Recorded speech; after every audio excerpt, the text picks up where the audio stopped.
அஸ்ஸலாமு அலைக்கும் வரஹ்மத்துல்லாஹி வபரகாத்துஹு. அன்பிற்குரிய சகோதர சகோதரிகளே, நீங்களும் ஆலிம்களாகலாம் என்ற இந்த தினசரி பாடத்திட்டத்தில் செவ்வாய்க்கிழமை தோறும் வாரிசுரிமை சட்டங்களை நம்ம அறிந்து வருகிறோம். சென்ற வாரத்தில் கணவன் மனைவிக்கு உரிய வாரிசுரிமை என்பதை 4:11 வசனத்தை சான்றாக வைத்து உங்களுக்கு தெளிவுபடுத்தணும். 4:12. அதுக்கப்புறம் மகனுக்குடைய பங்கை சொல்லும் பொழுது 4:11 வசனத்தை சான்றாக வைத்து மகனும் மகளுமாக இருப்பார்களே, ஆனால் மீதி சொத்துக்களை என்ன செய்யணும், ஆணுக்கு 2 பெண்ணுக்கு 1 என்று பிரித்துக் கொள்ள வேண்டும் என்று சொல்லிட்டோம்.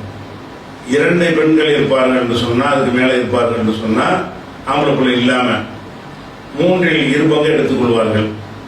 ஒரே ஒரு பொம்பளை பிள்ளை மட்டும் இருக்காங்கன்னு ஆம்பளை பிள்ளை இல்லாம வேற வாரிசுலாம் இருப்பாங்க. பிள்ளை இந்த வகையில ஒரு பொம்பளை பிள்ளை மட்டும் இருந்தால் அந்த பொம்பளைக்கு என்ன செய்யணும், மகளுக்கு பாதியை கொடுத்தோம்னு சொல்லிட்டோம்.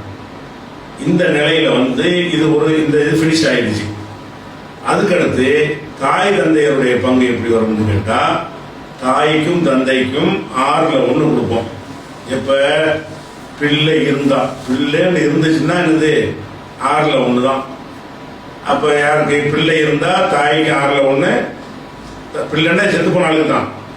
இறந்து போன ஆளுக்கு பிள்ளை இருந்தால் தாய்க்கு 6/1, தகப்பனுக்கு 6/1. இறந்து போன ஆளுக்கு பிள்ளை இல்லைன்னு சொன்னா அந்த சொத்தை தாய் தந்தை வாரிசு ஆவாங்க. என்ன மாதிரி ஆவாங்கன்னு கேட்டா, தாய்க்கு 3/1, மிச்சம் தகப்பனுக்கு. இது வரைக்கும் பார்த்தோம்.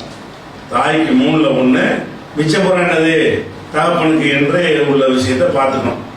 அதன் தொடர்ச்சியாக பாருங்க. அடுத்து அந்த டிஸ்பிளேல பாருங்க. இன்காணலவு எந்த இடத்துல நிப்பாட்டமோ அங்கிருந்து வரும். இன்காணலவு இருபத்தும்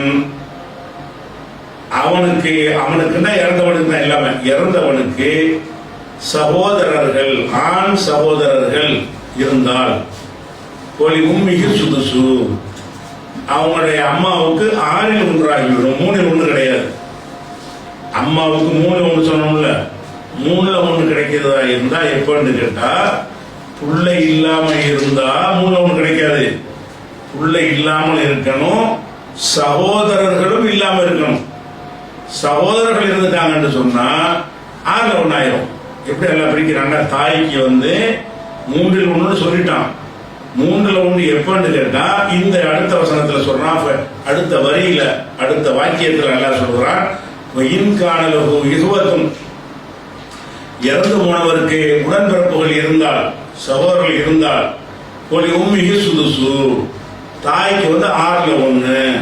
அப்ப 6/1 தாய்க்கு எப்ப கிடைக்குதுன்னு கேட்டா, பிள்ளைகள் இல்லாமல் இருக்கணும், சகோதரர்களும் இல்லாம இருக்கணும். அப்படி இருந்தா தான் 6/1.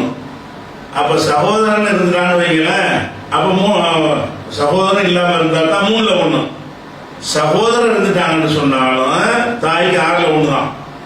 பிள்ளைகள் இருந்தாலும் 6/1 தான். இறந்து போன ஆளுக்கு ஒரு அண்ணன் இருக்காரு, அம்மாவும் இருக்கிறாங்க. அண்ணன் இருந்தாருன்னு சொன்னா அம்மாவுக்கு என்ன ஆயிடுச்சு, 6/1 தான் கொடுப்போம். அண்ணன் இல்லையா, பிள்ளையும் இல்லையா, 3/1 கொடுத்துருவோம். அண்ணனும் இல்ல, இறந்து போன ஆளுக்கு அண்ணன் தம்பியும் இல்ல, பிள்ளையும் இல்ல. அப்ப இறந்து போனவருடைய அம்மாவுக்கு எவ்வளவு கொடுக்கணும், 3/1 கொடுக்கணும். அப்ப இறந்து போனவருடைய தாய்க்கு 3/1 எப்ப கிடைக்கும் என்று சொன்னால், அவங்களுக்கு என்ன இருக்கக்கூடாது, இறந்து போனவருக்கு பிள்ளை இருக்கக்கூடாது. சரியா, பிள்ளை இல்லைன்னு ஜாஸ்தியா சொத்து கிடைக்கும்ல, அதோட சகோதரரும் இருக்கக்கூடாது.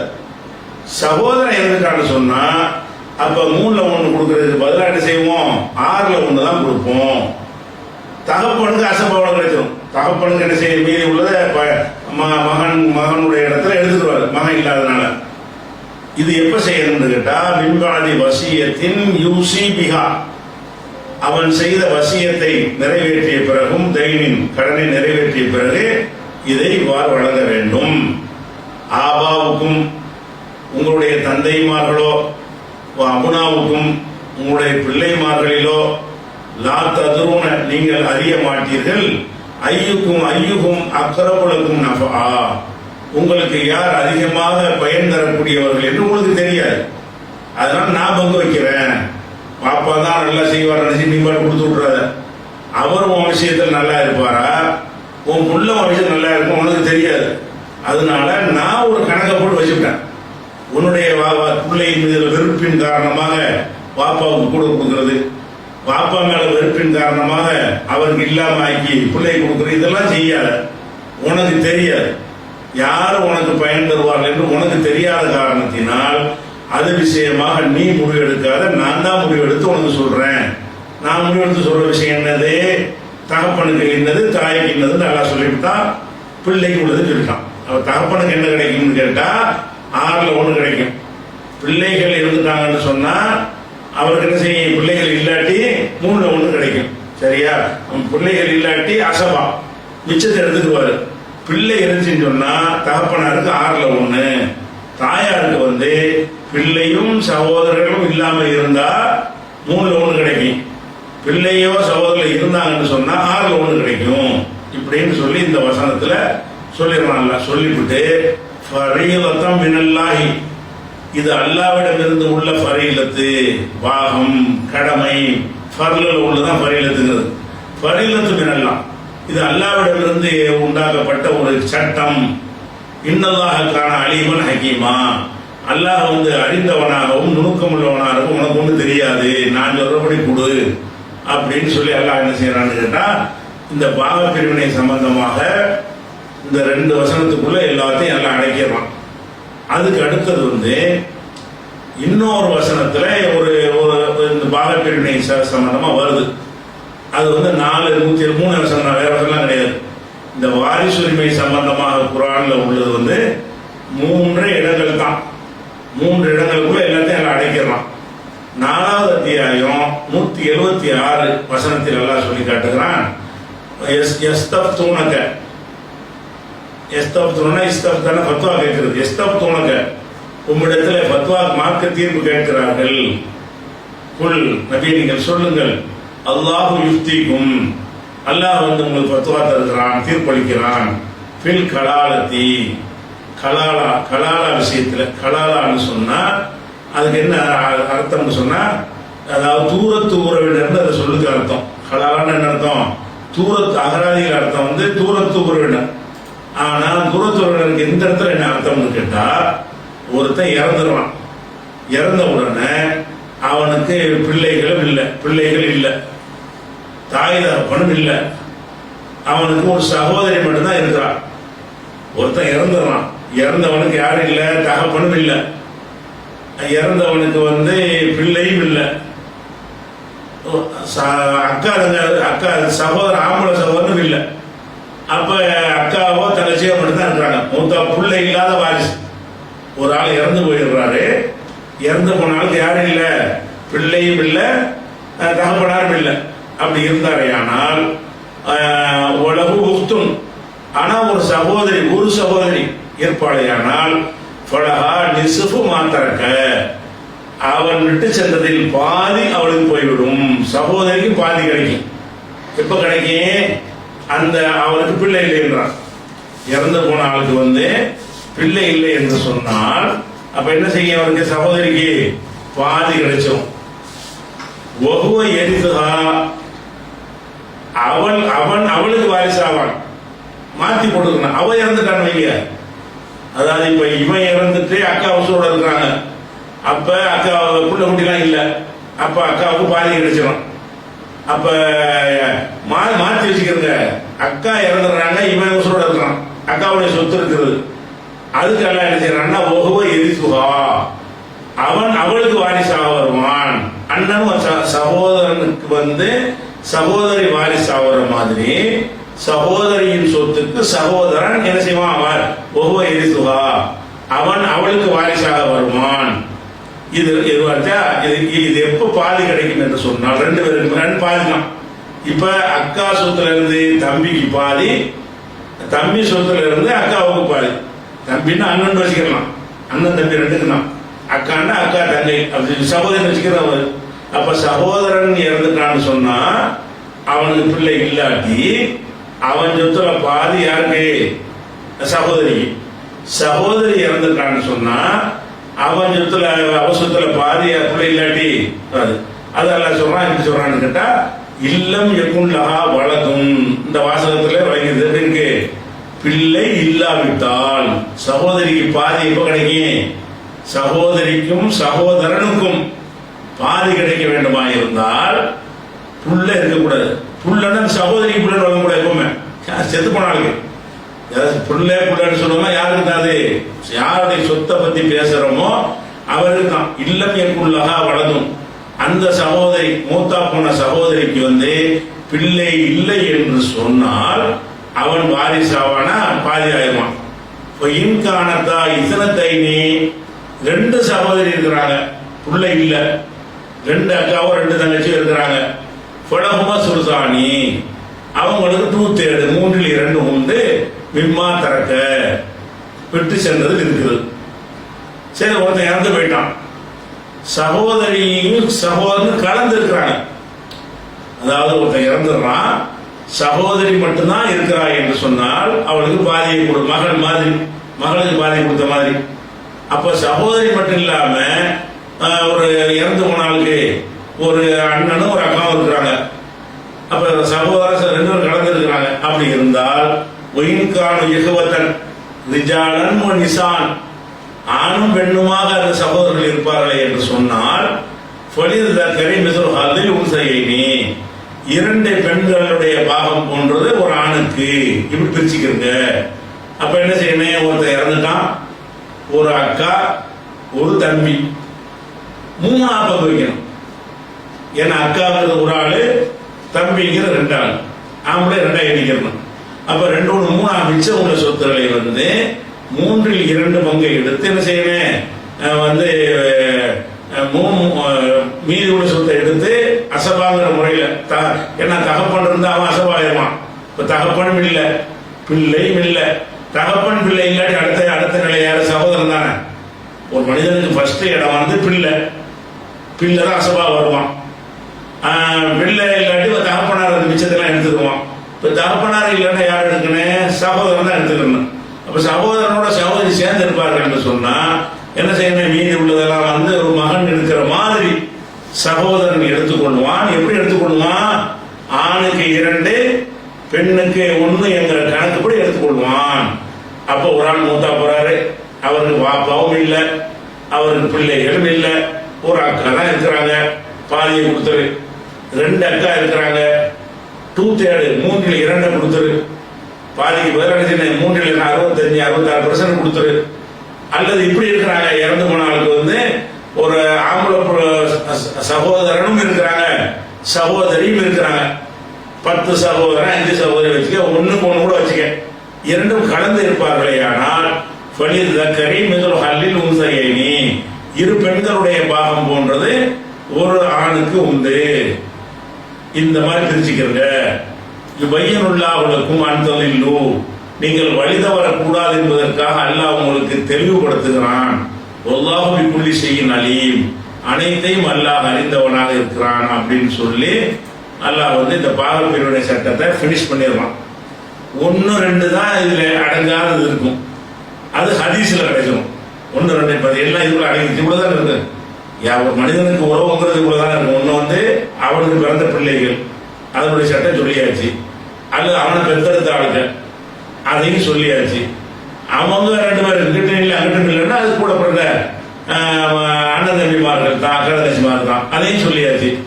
சொல்ல வேண்டிய உண்மை கிடையாது. அப்ப இவங்களும் இல்லாட்டி என்ன செய்யணும்னா சித்தப்பா பெரிய பாட்டு வரும், அது அதான் மிச்சமா இருக்குது, அது ஹதீஸ்ல வருது. அப்ப குர்ஆன்ல உள்ளது பாகப்பிரிவினைக்கு கணவன் மனைவிக்குரிய பாகப்பிரிவினையை சொல்லியாச்சு, ரத்த சம்பந்தத்துடைய சொல்லி முடிச்சாச்சு. இதுல பெரிய பட்டியெல்லாம் தேவையில்லை. உலகுடைய பாரதூரமான ஒரு விஷயம் நினைக்கக்கூடிய ஒரு விஷயத்தை 3 வசனத்துக்குள்ள எல்லாம் என்ன செய்யறான், அல்லாஹ் அடக்கி அதை செஞ்சிடறான். இந்த இடத்துல ஒரு கூடுதல் விளக்கத்துக்காக உங்களுக்கு சொல்லிக்கிறோம். என்னன்னு கேட்டா, இந்த வசனத்தை வாசிக்கும் போது உங்களுக்கு ஒரு குழப்பம் வராதுக்காக அதை சொல்லிக்கிறேன். 4:12 வசனத்துல கணவன் மனைவியுடைய உரிமையை சொல்லும் பொழுது இந்த வாரிசு இல்லாத சொத்து இருக்குல்ல, வாரிசு இல்லாத சொத்து அவன் இறந்துடுறான். இறந்த பிறகு அவனுக்கு வாப்பாவும் இல்லை, இறந்தவனுக்கு ஆம்பளை பிள்ளையும் இல்லை, பிள்ளை இல்லாம இருக்குது. பொம்பளை பிள்ளையும் இல்லை. அப்படி இருந்தா சகோதரன் தான் இருக்கிறான், சகோதரி தான் இருக்கிறான். அவங்களுக்கு என்ன செய்யணும்னு கேட்டா 6ல் 1 கொடுக்கணும்னு இந்த வசனத்தில் இருக்குது. அதை நான் வாசிக்கல, ஏன்னு கேட்டா அது சட்டம் மாற்றப்பட்டதுனால வாசிக்கல, அதையும் வாசி விட்டுருவோம். அது 4:12 எப்படி வருதுன்னா, ஒயின்கான ரஜுலுன் யூரசு கலால, தூரத்து உறவு சொந்த நெருக்கமான உறவு இல்லாத ஒருத்தன் காணல அவன் இருந்தான்னு சொன்னா, உலகு அகுன உத்தும், அவனுக்கு ஒரு சகோதரனோ சகோதரி இருந்தால் புள்ளி வாயில் சுதுசு, அவங்க ஒவ்வொருத்தருக்கும் 6ல் 1 அல்ல சொல்றான் இதுல. ஆனா இப்ப 126 என்ன சொல்றான்னு கேட்டா பாதிக்கிறான். 6ல் 1 சின்ன நம்பர், ரொம்ப கம்மி. பாதிங்கிற 50% ரொம்ப ஜாஸ்தி, 6ல் 1 ரொம்ப ரொம்ப குறைவு. அப்ப ரொம்ப ஜாஸ்தியா ஒயின்கான அக்சர் இருந்தாலிங்க, இதை விட ஜாஸ்தியாக சகோதர சகோதரி இருப்பார்களே, ஆனால் போகும் சுரக்காபி சுருதி 3ல் 1 பங்கு எடுத்து அவங்க பங்கு போட்டுக்கிறேன்னு இப்படின்னு இருக்குது. இதுக்கு மாற்றமாக இப்ப நான் வாசிச்ச வசனம் இருக்குது 4:12. 4:126 என்ன வருதுன்னு கேட்டா, ஒரு சகோதரிக்கு பாதின்னு வருது. அதுல 6ல் 1 வருது. நிறைய பேர் இருந்தாங்கன்னா 3ல் 2 வருது. அங்க நிறைய பேர் இருந்தாங்கன்னு சொன்னா 3ல் 1 அதை எல்லாம் பிரிச்சுக்கிறதுன்னு வருது. இந்த 2 நம்பர் முரண்பாடா இருக்கிறதுனால அதை நம்ம குழப்ப தேவையில்லை. ஏன்னு கேட்டா இந்த வசனம் 4:12 இறங்கினதுக்கு பிறகு கடைசியா இறங்கின வசனம் 4:126 தான். பொதுவாக ஒரு விஷயத்துல, ஒரு நம்பர் விஷயத்துல, ஒரு சட்ட விஷயத்துல முரண்பாடு வந்துச்சுன்னு சொன்னா முந்தின விஷயம் மாற்றப்பட்டு விட்டது, பிந்தினதுதான் நடைமுறைக்கு விடுன்னு அர்த்தம். அப்ப இந்த கலாலான்னு சொல்லக்கூடிய கலாலான யாருன்னு கேட்டா பாப்பா பிள்ளைலாம் இல்லாதவன் ஒருத்தன், ஒரு பொண்ணா இருக்கட்டும் ஆணா இருக்கட்டும், அவளுக்கு தந்தையும் இல்லை பிள்ளையும் இல்லை. ஒரு தாப்பா இருக்கிறான், அவனுக்கு தந்தையும் இல்லை பிள்ளையும் இல்லை. அப்படி ஒருத்தன் இறந்து விட்டான் என்று சொன்னால் அவனுக்கு பொம்புளை சகோதரிகள் தான் இருக்கிறாங்க என்றால் அது கலாலான்னு சொல்லுவாங்க. அல்ல ஆம்புல சகோதரி தான் இருக்காங்கன்னா அது கலாலான்னு சொல்லுவாங்க. ஏன்னா நெருக்கமான தாய் தந்தைங்கிற உறவும் இல்லை, பிள்ளைங்கிற வாரிசும் இல்லை, இல்ல கொஞ்சம் தூரமா போயிடுறாங்கல்ல, அந்த தூரமான உறவு உள்ளவங்க தான் இருக்கிறாங்கன்னு சொன்னா அதனுடைய சட்டத்தை சொல்லும் பொழுது அல்லாஹ் என்ன செய்யறாங்க, 4:12 சொல்லும் பொழுது அவங்களுக்கு 6ல் 1 அப்படிங்கிறான். ஒரு ஆள் இருந்தாங்கன்னா 1க்கு மேல இருந்தாங்கன்னா 3ல் 1 எடுத்து பிரிச்சுக்கிறதுன்றான். இதே 4:12 4:126 இறுதியாக இறங்கின வசனம் இருக்குல்ல, இதுதான் இறுதியாக இறங்கின வசனம். புகாரில் இந்த வசனத்தை குறிப்பிட்டு சொல்லப்பட்ட ஹதீஸ் இருக்குது. அப்ப இந்த வசனத்தில் என்ன சொல்லப்படுதுன்னு கேட்டா, ஒரு சகோதரி இருந்தா பாதி, நிறைய பேர் இருந்தா 1க்கு மேல இருந்தா 3ல் 2, ஆணும் பெண்ணும் கலந்து இருந்தார்கள்னா மிச்சத்தை என்ன செய்வாங்க, அசபாடிப்படையில 2க்கு 1ங்கிற வகையில் பிரிச்சுக்கிடுவாங்கன்னு இந்த சட்டம் வருது. அப்ப இந்த சட்டம் இறங்கின பிறகு 4:12 உள்ள இந்த கலாலாவுடைய சட்டம் மாற்றப்பட்டுருச்சு. என்னை எஸ்தப்தன் அதை பத்தி கேட்கிறார்கள், கூடுதல் வழக்கத்தை கேட்கிறார்கள் என்று கேட்டால் அதுக்கு பதில் சொல்லலாம். அதனால இந்த கலாலாங்களுடைய சட்டத்தை பொறுத்த வரைக்கும் 4:12 உள்ள பிரகாரம் எடுக்கக்கூடாது. ஏன்னா அது பிந்தி வழங்கின வசனத்தில் அது மாற்றப்பட்டுருச்சு 4:126. அதனால இந்த சகோதரியுடைய பங்கு எவ்வளவுனா, ஒரு சகோதரிக்கு பாதி. சகோதரிலாம் எப்போ வருவாங்க நல்லா வளைக்கிறேன்னு, உள்ள இல்லாட்டி தான் சகோதரிக்கு பங்கு, உள்ள இருந்தா சகோதரி கொண்டு போயிடுவாங்க, அவங்களுக்குதான் பங்கே கிடைக்காது. அதை யாபத்தில் வச்சுக்கணும். அப்ப நம்ம ஓரளவுக்கு எல்லாத்தையும் நம்ம பார்த்துக்கோம், வாரிசு முறையில் இவ்வளவுதான் பார்த்துக்கோம். இப்படி பார்த்த பிறகு இடையில ஒன்று இந்த விடுபட்ட சித்தப்பா பெரியப்பாலாம்ல, அது வர இடையில நான் சொல்லிக்கிறேன். பேசிக் இவ்வளவுதான் விஷயம் வைங்க. இப்படி வைக்கும் பொழுது இப்ப வாரிசு உரிமையில கஷ்டங்கிறாங்கல்ல, இல்லையா உங்க கஷ்டம் இருக்கா? கஷ்டமா இருந்தா 2 வருஷத்துல அப்படி முடிப்பான, 3 வருஷத்துக்குள்ள கஷ்டமான விஷயமா இருந்தா அது பெரிய பாயுதமா பெரிய அத்தியாயமா இறக்கி வச்சிருப்பான்லாம். இவ்வளவுதான் விஷயம், சிம்பிள் தவிர சொல்ற ஒரு விஷயம் தான், பெரிய சிரமம்லாம் ஒன்றும் கிடையாது, சாதாரண ஒரு சட்டம் இது. இதுல எதனால பிரச்சனை வரும்னு கேட்டா, எப்படி பங்கு வச்சு கொடுப்பது அப்படின்னு இந்த கணக்கு முறை இருக்கு பாருங்களேன். அந்த கணக்கு முறையில வரும்போது என்ன செய்யணும்னா ஒரு குழப்பம் வந்துடும். குழப்பம்னா தெரியும், அறியாமையினால. என்ன அறியாமை? உதாரணமா ஒருத்தன் இறந்துடுறான், இறந்தவன ஆம்பளை வச்சுக்கிறோம், சரியா? அப்பதான் மனைவின்னு போட்டா ஆம்பளை இறந்துட்டான்னு அர்த்தம், கணவன் போட்டா பொம்பளை இறந்துட்டான்னு அர்த்தம். இப்ப ஒருத்தன் இறந்துட்டான், அவன் யாரு? ஆம்பளை. அவனுக்கு மனைவி இருக்கிறான். மனைவிக்கு எவ்வளவு கூட புள்ள இருக்கான்னு பார்க்கணும். இறந்தவனுக்கு பிள்ளை இருக்கிறாங்க, இறந்தவனுக்கு பிள்ளைகள் இருக்கிறாங்க. அப்ப மனைவிக்கு எவ்வளவு? 8ல் 1, 8ல் 1 போட்டுட்டோம். அதுக்கு அடுத்தது தாய் இருக்கிறாங்க, தாய் என்ன எவ்வளவு? 6ல் 1. தகப்பன்னு இருக்கிறாரு, அவருக்கு எவ்வளவு? 6ல் 1. அது போக ஆம்பளை பிள்ளைகள்லாம் இருக்குது, சரியா? ஆம்பளை பிள்ளை 2, பொம்பளை பிள்ளை 2 இருக்குது. இவங்களுக்கு பங்கு போட முடியாது. இப்ப 3 பேருக்கு பங்கு போட முடியும். இந்த ஆம்பளை பிள்ளை பொம்பளை பிள்ளை என்ன செய்வாங்க? இந்த பங்கு போ மிச்சத்தை எடுத்து பங்கு வச்சுக்கிடுவாங்க. இதான் கணக்கு. இந்த கணக்கை இப்படி பிரிச்சு கொடுக்கறதுல தான் அவங்களுக்கு என்ன செய்யலாம்? கணக்கு போடாம என்ன செய்யறாங்க? கஷ்டம்ங்கிறாங்க. புரியுதா உங்களுக்கு? அதாவது மனைவிக்கு 8ல் 1 கொடுக்கணும். அப்ப 8 பங்கு வச்சு ஒரு பங்கை கொடுத்துடலாம். அது 1 மட்டுமா இருந்தா 6ல் 1 கொடுக்கணும். அப்ப 8ல் இப்படி 6ல் 1 எடுப்பீங்க? 8 பங்குல 8ல் 1ன்னா 8 துண்டாக்குறீங்கன்னு ஒரு ரொட்டி இருக்குது. 8ல் 1 கொடுக்குறோம். என்ன செய்வோம்? ரொட்டியை 8 துண்டா போடுவோம், ஒரு துண்டை கொடுத்துருவோம். 8ல் 1 கொடுத்துட்டோம். சரி, இது இவருக்கு 8ல் 1 கொடுத்துட்டியா? அவருக்கு 6ல் 1 கொடுக்குறோம். இந்த 8 துண்டுல 6ல் 1 எடுக்க முடியுமா? எடுக்க முடியாது. அப்ப 6 துண்டா போட்டீங்கன்னு வைங்க, 6 துண்டா ஆக்குனீங்கன்னா 6ல் 1 கொடுக்கலாம், 8ல் 1 கொடுக்கல. 6 துண்டை வச்சு 8ல் 1 கொடுப்பீங்க. 8ல் 1 கொடுக்குறதா 8 கண்டிப்பா இருந்தா அவனுங்க, அப்ப கொடுக்க முடியல. அப்ப 2ஐயும் எப்படிப்பா கொடுப்பீங்க? 6ல் 1 கொடு, 8ல் 1 கொடுத்தா எப்படி கொடுப்பீங்க? அதெல்லாம் குழப்பம் வருது. இதுலதான் என்ன செய்யறாங்க? குழப்பி போயிடுறாங்க. இதுக்கு என்ன செய்யணும்னு கேட்டா, இந்த பங்கு வைப்பதற்கு ஒரு பொது மடங்குன்னு சொல்லுவாங்க. அந்த பொது மடங்கை கண்டுபிடிக்கணும். அந்த பொது மடங்கை கண்டுபிடிச்சிட்டோம்னு சொன்னா இதுல பங்கு வைக்கிறது ஈஸியா போயிடும். அந்த பொது மடங்குக்காக வேண்டி உங்களுக்கு சில கணக்குகளை சொல்லிட்டு தான் வாரி சொல்லி நம்ம போக போறோம். கணக்கு முறைகளை நீங்க தெரிஞ்சுக்கிறேன் எப்படின்னு கேட்டா, உதாரணமா உங்களுக்கு ஒரு ரெண்டு நம்பர் நான் சொல்றேன் உங்களுக்கு. அதாவது ஒரு ஆளுக்கு 2ல் 1 கொடுங்க, ஒரு ஆளுக்கு 4ல் 1 கொடுங்க என்று நான் சொல்றேன். ஒரு ரொட்டியை கொடுத்து இந்த ரொட்டியில 2ல் 1 இவருக்கு கொடுத்துரு, இந்த ரொட்டியில 4ல் 1 இவருக்கு கொடு அப்படின்னு சொன்னா, இப்ப நம்ம 4 துண்டா போட்டோம்னு வைங்களா, 2 பேரும் கொடுத்துடலாம்ல. 4 துண்டா போட்டோம்னு சொன்னா 4ல் 2 எடுத்து இவனுக்கு கொடுத்துட வேண்டியதுதான் பாதி, 4ல் 1 எடுத்து அவனுக்கு கொடுத்துட வேண்டியதுதான் காவாசி. அப்போ ஒரு ரொட்டி எடுத்து என்ன செய்யணும்னு கேட்டா, இந்த ரொட்டியில் 4ல் 1 அவனுக்கு, இந்த ரொட்டியில் 2ல் 1 இவனுக்கு. 2ல் 1 குறைஞ்ச பங்கு போட்டீங்கன்னா 4ல் 1 கொடுக்க இயலாது. கூடுதல் பங்கு கொடுத்தீங்கன்னு வைங்க, அப்ப என்ன செய்யறேன்? இப்ப 4ல் 1 கொடுக்குறாங்க, 4 துண்டா போடு, 4 துண்டா போட்டுட்டு பாதி கொடுக்கணும், 2 துண்டா கொடுத்துரு. 4ல் 1 மிச்சமா இருக்கு. மிச்சமா உள்ளது பேசிக்கல, நம்ம கொடுத்துக்கிட்டோம். எதை கொடுத்துட்டோம்? 4ல் 1 கொடுத்து விட்டோம், 2ல் 1 கொடுத்துட்டோம். இதுக்கு என்ன செய்யணும்? பொதுவான கணக்கு என்ன? 4ஆக போடணும். 4 பங்கா போட்டோம்னா இவனுக்கு 4ல் 1 கொடுத்துடலாம், அவனுக்கு 2ல் 1 கொடுத்துடலாம். அதுல ஒரு பஞ்சாயத்து இல்லை. சரி, இப்படி இருக்கீங்க.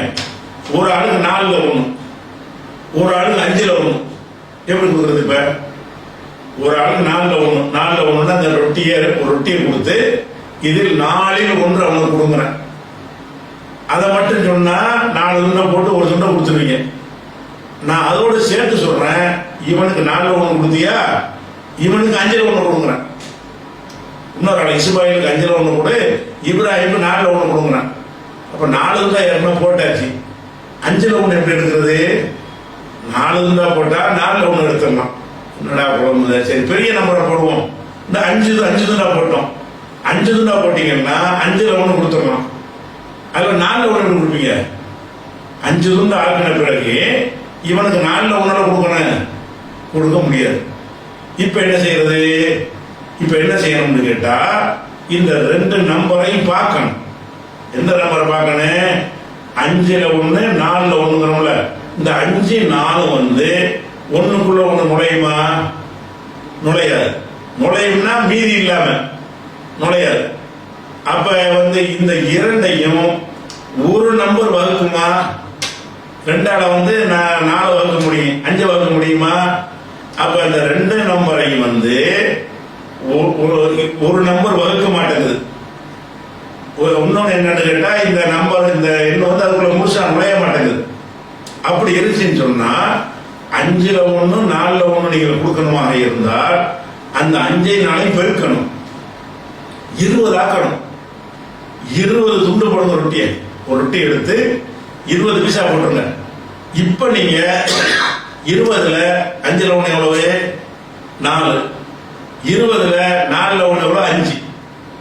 அப்ப 9 கொடுத்துருவோம். இப்ப 11 அது விஷயம். 20 துண்டா போட்டு 20 துண்டுல 4ல் 1 எவ்வளவு? காவாசி எவ்வளவு? 5. 20 துண்டுல 5ல் 1 எவ்வளவு? 20% எவ்வளவு? 4. 4 நாள் 5 நாள் வரும்ல, 5 நாள் 20 தானே, 4 5 20 தானே. அப்ப என்ன செய்யணும்? அந்த நம்பர் வந்து ரெண்டுக்கும் முரண்பட்ட நம்பராக இருக்கும் என்று சொன்னால் அந்த பங்கு வைப்பதற்கு 4 கொண்டு பங்கு வச்சாலும் பங்கு வைக்க முடியாது, 5 கொண்டு பங்கு வச்சாலும் பங்கு வைக்க முடியாது. 4 5 20 ஆக்கினா தான் 2 பேரும் கொடுக்க முடியும். அப்ப அந்த ரொட்டியை பங்கு போடும்போது எத்தனை துண்டு ஆக்கிடணும்? 20 பீஸ் ஆக்கிடணும். 20 பீஸ் ஆக்கிட்டீங்கன்னா 4ல் 1 அவனுக்கு கொடுத்துடலாம். 4ல் 1ங்கிறது எவ்வளவு? 5. இவனுக்கு 5ல் 1 கொடுக்கறது எவ்வளவு? 4. அவனுக்கு 5, இவனுக்கு 4, 9 கொடுத்துட்டு மீதி 11 மிச்சம் இருக்கும். அது கொடுக்க நம்ம சொல்றா வச்சுக்கிறோம். 2 தானே கொடுக்க சொன்ன விஷயம். அப்ப கணக்கு கொடுத்துட்டோம், கொடுக்க வேண்டியதை கொடுத்துட்டோம். முழுசு மிச்சம் வராமல் கூட நம்ம சொல்லல, அவன் கொடுக்க வேண்டிய கொடுத்தாச்சு.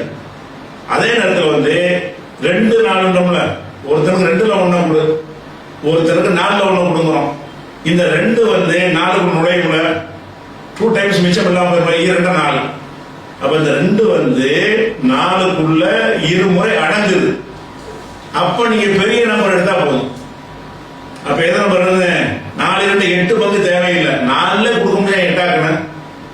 4 துண்டுலையே பிரிச்சு கொடுக்க வழி இருக்கும் பொழுது ஏன் வேலை மெனக்கட்டு 8 துண்டா ஆக்கணும்? 8 ஆக்கலாம், 8 ஆக்கனா கொடுக்கல. எதுக்கு தேவையில்லாம நம்பரை கூட்டுறீங்க? ஒருவருக்கு வந்து 4ல் 1 கொடுக்க சொல்றோம், ஒருவருக்கு 2ல் 1 கொடுக்க சொல்றோம். இதுக்கு என்ன செய்யணும்? 2 4 பார்க்கணும். 2ல் 1 4ல் 1. இந்த 2 வந்து 4க்குள்ள இருமுறை அடங்கும். 2 4 அப்படின்னா அந்த நம்பர் கணக்கெடுக்க வேணாம். அதுல அடங்குற நம்பரா இருக்கிறதுனால 4 வச்சாலே போதும். 4 பங்கு வச்சோம்னு சொன்னா 4ல் வந்து பாதி வந்து 2, 4ல் காவாசி 1 மிச்சமா இருக்கு. இப்படின்னு செஞ்சுட்டு போயிடும். இது ஒரு வகை. இன்னொரு வகை எப்படி இருக்குன்னு கேட்டா, ஒரு ஆளுக்கு வந்து 4ல் 1 கொடுக்குறோம், ஒரு ஆளுக்கு 6ல் 1 கொடுக்குறோம். ஒரு ஆளுக்கு 4ல் 1, ஒரு ஆளுக்கு 6ல் 1. இது எப்படி கொடுப்பீங்க? இந்த கணக்கை விளங்கினா தான் உங்களுக்கு இந்த வாரிசு கணக்கு ஒரு குழப்பம் இல்லாம இருக்கும். அதனால பொது கணக்கா இதை வச்சுக்கிறங்க. ஒருத்தனுக்கு 4ல் 1, ஒருத்தனுக்கு 6ல் 1. இப்ப வந்து நம்ம பார்க்கணும், இந்த 4 6க்குள்ள அடங்குமா? 2 தடவை இருந்தாங்க 8ன்னு போயிடும். ஒரு நாங்க போட்டீங்கன்னா 2 நிமிஷமா இருக்கும். 2 4ன்னு போட்டீங்கன்னா 8ஆ போயிடும். இருக்கிற 6. 6க்கு 4 கூடிய தன்மை என்னன்னு கேட்டா, இந்த 4 6க்குள் வந்து என்ன செய்யாது? அடங்காது. அப்ப என்ன பண்றது? இந்த 2ஐயும் ஒரு நம்பர் வகுக்குமான்னு பார்க்கணும். வகுக்கும்ல, 2ஆல 2ஐ வகுக்கலாம்ல. 4 வந்து 2 4, 6 வந்து 3 2 6. 6 வந்து 2ஆல 3 தடவை வகுக்கலாம். 4 வந்து 2ஆல 2 தடவை வகுக்கலாம். ஒரு நம்பரால் 2 வகுப்படுகிறது. இப்படி இருக்கும் என்று சொன்னால் 6 4 இப்படி இருக்கும் என்று சொன்னால் இப்ப என்ன செய்யணும்னு கேட்டா, 6ல் 1 கொடுக்கும்போது 6ஆக பங்கு வச்சு கொடுக்க முடியாது. 4ல் 1 பங்கு வச்சுன்னா 6ல் 1 கொடுக்க இயலாது. பெருக்கித்தான் ஆகணும். எந்த அளவுக்கு பெருக்கிறது? 6 நாள் 24 அப்படி பெருக்கிறாம அதை பாதி ஆக்குங்க. 6 இது முறை இதை 2 ஒரு நம்பர்ல வகுப்பு வர்றதுனால என்ன செய்யுங்க? 6 நாள் 24 வருதுல, 12 கொடுக்க போதும். 12 அடைக்கணும். 12 வச்சீங்கன்னா 6ல் 2 கொடுக்கலாமா? 2. 12 வச்சீங்கன்னா 4ல் 1 கொடுக்கலாமா? 3. 12ல 4ல் 1 12 துண்டு போட்டீங்க. 4ல் 1 எவ்வளவு? 3. 12 துண்டு போட்டீங்க. 6ல் 1 எவ்வளவு? 2. 5 போய் 7 மிச்சமா இருக்கும். அப்ப வந்து நம்பர்களை எப்படி பார்க்கணும்னு கேட்டா, 8ல் 1 4ல் 1 வருது. அப்ப நான் 8ல் 1 4ல் 1 கொடுக்கணுமா இருந்தால் 8 8ஆக பங்கு வச்சா கொடுத்துட முடியும். பங்கு பெருக்க தேவையில்லை. 8ல் 1 4ல் 1 4 என்பது 8க்குள் 2 தடவை அடங்கும். அப்படிங்கும்போது 4 கணக்கில் வைத்துக் கொள்ள வேண்டாம். 8 துண்டா போடுங்க. 8 துண்டா போட்டு 8ல் 1 என்ன 1, 8ல் 2 என்ன 4ல் 1 என்ன 2. 8 துண்டை எடுத்துக்கொண்டு 8ல் 1 1, 8 துண்டை எடுத்துக்கொண்டு இதில் 4ல் 1 எவ்வளவுன்னா 2, 2 1 3 5 நிமிஷமா இருக்கு கொடுத்துட முடியுது. 8 4 இருந்தா 8க்கு மட்டும் பங்கு போடுங்க. 8 3 இருந்தால் நீங்க 8ல் 1 3ல் 1 கொடுக்க சொல்றோம். நீங்க உங்களால் 8 பங்கு போட்டாலும் கொடுக்க முடியாது, 3 பங்கு போட்டாலும் கொடுக்க முடியாது. 3 பங்கு போட்டால் 8 1 எப்படி எடுப்பீங்க? 8 பங்கு போட்டா அதுல 3 1 எப்படி எடுப்பீங்க? எடுக்க முடியாது. அடுத்து என்ன செய்யணும்? 2 நம்பருக்கு ஏதாவது வகுக்குமான்னு பார்க்கணும். 8ஐயும் 3ஐயும் எந்த நம்பரா வகுக்குமா? வகுக்காது. 8ஐயும் 3ஐயும் வகுக்கக்கூடிய ஒரு நம்பர் இல்ல. அப்ப என்ன செய்யணும்? 3 24 தான் ஆக்கணும். இந்த 8ஐயும் 3ஐயும் பெருக்கி 24 பங்கு போடுங்க. இப்ப 8ல் 1 உங்களுக்கு கொடுக்கலாம், 3ல் 1 கொடுக்கலாம். 3ல் 1 8, 8ல் 1 3, 24 பங்கு போட்டீங்கன்னா 3ல் 1 எவ்வளவு? 3 8 தானே 8. 8ல் 1 எவ்வளவு? 3, 3 24, 3 24. இப்ப நம்ம கொடுக்க முடியுது. அப்ப என்ன செய்யணும்? அந்த நம்பர் 2 நம்பர் பத்தியில பார்க்கணும். அதாவது இந்த நம்பர் அந்த நம்பருக்குள்ள முழுசாக மல்டிப்ளை ஆகுமா பார்க்கணும். ஆகும்னு சொன்னா பெரிய நம்பருக்கு பங்கு வச்சா போதும். மல்டிபிள் ஆகல, நேர முரணா இருக்குது. அப்படி இருந்தா அந்த 2ஐயும் பெருக்கி வரக்கூடிய தொகையை அளவுக்கு பிரிச்சா தான் பங்கு வச்சு கொடுக்க முடியும். அல்லது மல்டிபிளை ஆக மாட்டேங்குதே, முரணை இல்லை. இந்த 2ஐயும் வேற ஒரு நம்பர் வகுக்குது. வேற ஒரு நம்பர் இப்பதான் 10 5 இருக்குங்களா, ஒரு ரொட்டி எடுத்து இவருக்கு 10ல் 1 கொடு, அவருக்கு 5ல் 1 கொடு. இப்ப என்ன செய்யறது? 5ல் 1 10ல் 1 கொடுக்கறதா என்ன செய்யணும்?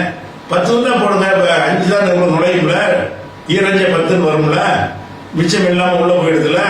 அப்ப என்ன செய்யணும்? இந்த 5 கணக்கில் எடுக்கக்கூடாது. 10 பீஸ் போடுங்க. இவனுக்கு 5ல் 1 தானே, 2 பீஸை கொடுங்க. அவனுக்கு 10ல் 1 தானே, 1 பீஸை கொடுங்க. முடிஞ்சு வச்சுக்காத. முடிச்சு 10 5 இருந்துச்சு. 10 4 இருந்துச்சு வைங்க. இப்ப என்ன செய்யறது? 10 துண்டு போட்டீங்கன்னா கொடுக்க முடியாது. 10 துண்டு ஆக்குனீங்கன்னா 10ல் 1 கொடுத்துருவீங்க. அதுல 4ல் 1 எப்படி எடுப்பீங்க? வராது.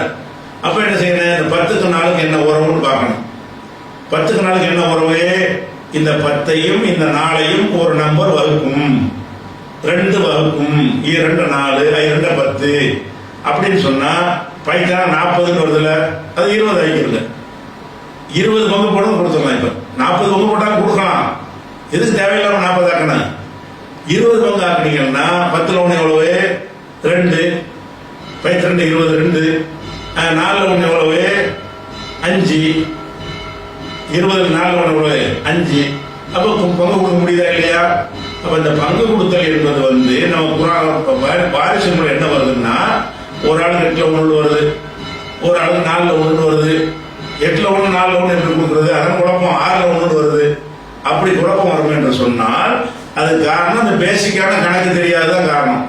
பொது மடங்குன்னு ஒண்ணு, அதுக்கு அகமா பொது மடங்குன்னு சொல்றாங்கல்ல, அந்த பொது மடங்குடைய நம்பர் ஒன்று கண்டுபிடிச்சிட்டோம்னு சொன்னா அது சரியா இருந்தாலும் இந்த கணக்கு விஷயத்த கொஞ்சம் நிறைய அவங்களுக்கு இருந்துச்சுன்னா அடுத்த வாரம் பார்த்துட்டு வாரிசு பேசுறதுக்குள்ள போயிடும். சிம்பிள் முடிஞ்சு போச்சு. வாரிசு அவ்வளவுதான்.